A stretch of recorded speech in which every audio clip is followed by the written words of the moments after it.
बतियावता हो आइल पढ़ल पतोहिया बतियावता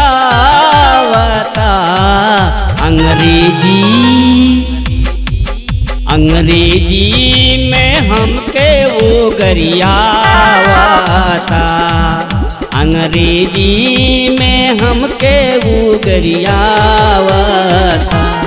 अरे कवन मंत्र हो रे अंग्रेजी में हो बाबू अंग्रेजी।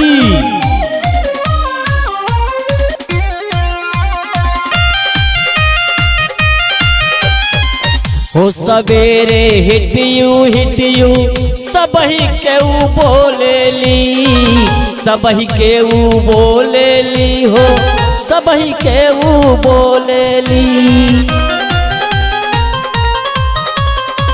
ककहिले के केस खोल के बालकनी में डोलेली बालकनी में डोलेली हो बालकनी में डोलेली बेटवा चम्मच से चाय के पियावता बेटवा चम्मच से चाय के पियावता अंग्रेजी में हमके वो गरियावता अंग्रेजी में हमके वो गरियावता अंग्रेजी में गरियावता कार्य।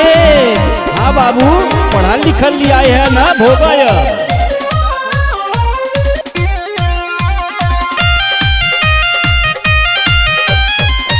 आँख टिरोरे नाक सिकोरे बाह खोल के चलेली बाह खोल के चलेली हो बाह खोल के चलेली। देखा बाबू चश्मा उतार के देखा बुढ़ऊ। डोंट टच माई बॉडी रतियों में वो कहेली रतियों में वो कहेली हो रतियों में वो कहेली।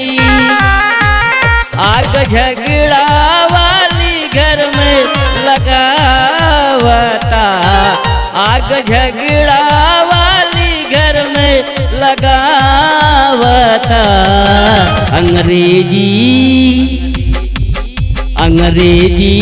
में हमके वो गरियावता अंग्रेजी में हमके वो गरियावता अंग्रेजी में गरियावता कार्य।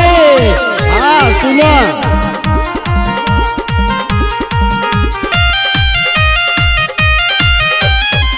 कहे कपिल बस में राख क्रोध ना बढ़ाई हो क्रोध ना बढ़ाई भैया क्रोध ना बढ़ाई हो।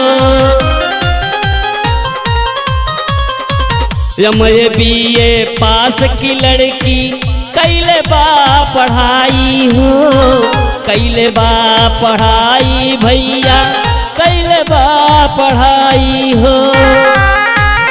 निक कमला के मनवा समझावता निक कमला के मनवा समझावता अंग्रेजी में हमके वो गरियावता अंग्रेजी में हमके वो गरियावता अंग्रेजी में गरियावता कार्य।